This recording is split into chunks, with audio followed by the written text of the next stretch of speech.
Iron Harvest is an alternative take on the history of the 1920s. Taking inspiration from this time of industrial change, Iron Harvest's fictional states and characters find themselves in the aftermath of the Great War. Huge diesel-fueled machines, invented to serve humanity, have only lifted warfare to another level, and mankind has had to realize that the war that was supposed to end all wars has ended nothing. Polania is an agricultural state, far from being a military superpower. It found itself invaded by the massive military forces of its neighbors, Saxony and Rusviet. Occupied by both, the Polanian government settled for an unfavorable armistice, leaving its population nearly defenseless. The Polanian people, however, are far from giving up the fight for their homeland. On the brink of defeat, a growing resistance was just waiting for the right hero to lead them to victory.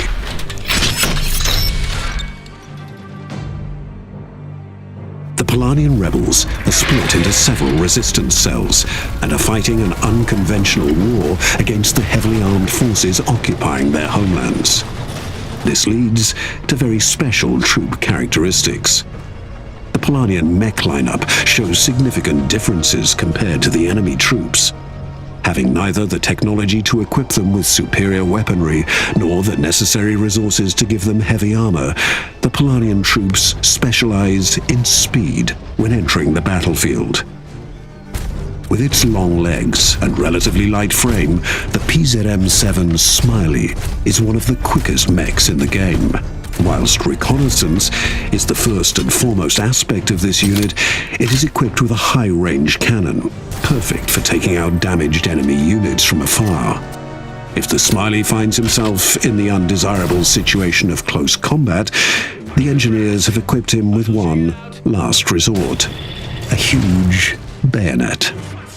By putting himself at high risk, the Smiley is capable of inflicting heavy damage with a high-speed ram attack. Staying within the mindset of building a lightweight, quick meat grinder, we'll take a look at the PZM-9 Straznik next.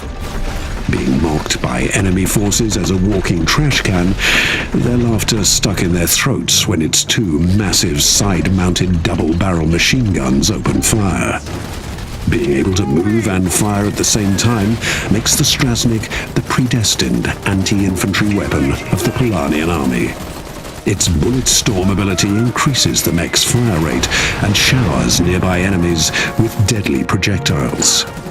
A high-risk, high-reward maneuver, because after this massive attack, the heavy MGs need a few seconds to cool down.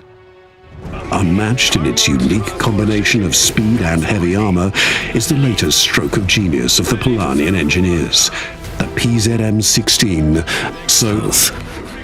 This troop carrier does not sacrifice speed to vulnerability and is as fast moving backwards as it is forwards. The infantry it is carrying makes it a powerhouse against enemy infantry or armored units.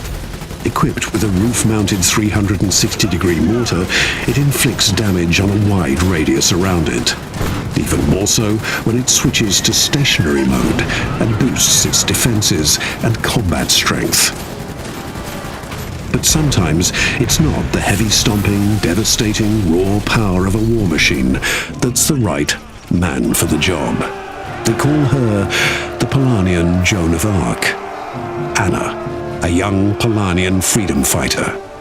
On the battlefield, she can be both scalpel and broadsword. With her long-range sniper rifle, she can take out enemy infantry units one by one, or as a group, using piercing ammo.